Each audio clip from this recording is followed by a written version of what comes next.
Welcome to A to Z পরীক্ষা। তো আজকে তোমাদের সঙ্গে খুব গুরুত্বপূর্ণ একটা বিষয় নিয়ে আলোচনা করব। দেখতেই পাচ্ছ এখানে 1,30,000 শিক্ষকের নথি যাচাই, 1,30,000 শিক্ষকের ডিআই অফিসে যে ডকুমেন্ট ভেরিফিকেশন প্রক্রিয়া চলছিল, সেই প্রক্রিয়াতে কি হয়েছে, কারা দিতে পারেনি যোগ্যতার প্রমাণ বা সঠিক ডকুমেন্ট সেখানে পেশ করা বা ডকুমেন্ট না থাকা, এরকম কোনো কারণের জন্য যোগ্যতার প্রমাণ কারা দিতে পারেনি, কেন রাজ্য সরকারকে তলব করা হয়েছে, ক্যালকাটা হাইকোর্টের পক্ষ থেকে রাজ্য সরকারকে তলব করা হয়েছে, স্পষ্ট বার্তা জানাতে বলা হয়েছে, এটা কেন করা হয়েছে সেটা নিয়েও আজকে আলোচনা করব। এবং এই যে যোগ্যতার প্রমাণ যারা দিতে পারেনি তাদের জন্য বিচারপতি বিশ্বজিৎ বসু কি পদক্ষেপ নিলেন সেটাও কিন্তু তোমাদের সঙ্গে আলোচনা করব।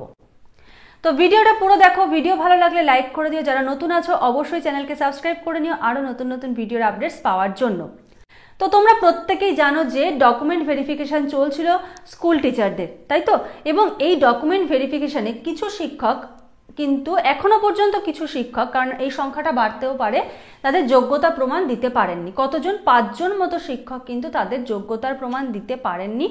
এবং এদের এগেনস্টে বিশ্বজিৎ বসু কি সিদ্ধান্ত নিয়েছেন বা কি পদক্ষেপ নিয়েছেন সেটাও তোমাদের সঙ্গে বলবো। দেখো, বিশ্বজিৎ বসুর নির্দেশে যে সিআইডি তদন্ত হচ্ছিল, সিআইডি তদন্তের মাধ্যমে 5 জনকে পাওয়া গেছে যারা যোগ্যতার প্রমাণ দিতে পারেনি, সংখ্যাটা বাড়তেও পারে। তো এই যারা যোগ্যতার প্রমাণ দিতে পারেনি তাদেরকে কি করতে বলা হয়েছে, তাদের জন্য বিচারপতি বিশ্বজিৎ বসু বলেছেন তারা এতদিন ধরে যে স্যালারি পেয়েছে গভর্নমেন্ট থেকে, তাদের পেছনে যে খরচাটা করা হয়েছে, তারা মান্থলি যে স্যালারিগুলো পেয়েছে, এই সমস্ত টাকা কিন্তু তাদেরকে রিটার্ন করতে হবে এবং 12% সুদ সহ কিন্তু তাদেরকে এই টাকাটা রিটার্ন করতে হবে। এবং এটা কিন্তু খুব বড় অ্যামাউন্টের একটা টাকা, এমন না শুধু এই 26,000-এর মধ্যেই কিন্তু যেটা রয়েছে তা না, এর আগেরও হতে পারে, ঠিক আছে? সেটা এখনো জানা যায়নি স্পষ্টভাবে। তো এই যে এতদিন ধরে যারা চাকরি করছে, 5 জনকে যাদের পাওয়া গেছে আর কি, মানে 5 জন যোগ্য প্রার্থী, তাদের জায়গাটা নষ্ট করে দিয়ে যারা এতদিন ধরে শিক্ষকতা করছে তাদের কিন্তু এই টাকাটা পুরোপুরিভাবে রিটার্ন করতে হবে, ঠিক আছে?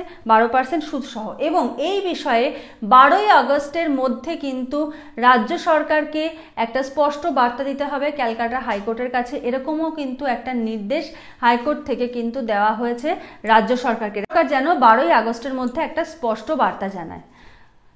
তো এরপরে কি সিদ্ধান্ত হতে পারে সেটা আমরা 12ই আগস্টের পরেই কিন্তু জানতে পারবো। হয়তো এতদিন পরেও সঠিক বিচার পাওয়া যাচ্ছে, কিন্তু এই যারা অযোগ্য প্রার্থী, যারা যোগ্য কিছু প্রার্থীর জায়গাটা নিয়ে এতদিন ধরে শিক্ষকতার চাকরি করছে, সেই যোগ্য প্রার্থীদের কিন্তু সেই দিনটা বা সেই সময়টা কিন্তু আর কোনোদিন ফিরিয়ে দেওয়া যাবে না।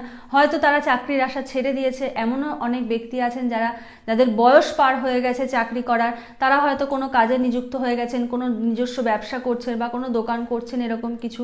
অনেকে হয়তো তাদের দেখে ভাবে এদের কোনো যোগ্যতা নেই, কিন্তু তারা কিন্তু অনেক যোগ্যতার অধিকারী, শুধু কি তারা সেই যোগ্যতার প্রমাণটা সঠিক জায়গায় বা সঠিকভাবে কিন্তু তাদের যোগ্যতার প্রমাণটা নেওয়া হয়নি, সেই জন্য কিন্তু তারা সেখানে ব্যর্থ হয়ে গেছে।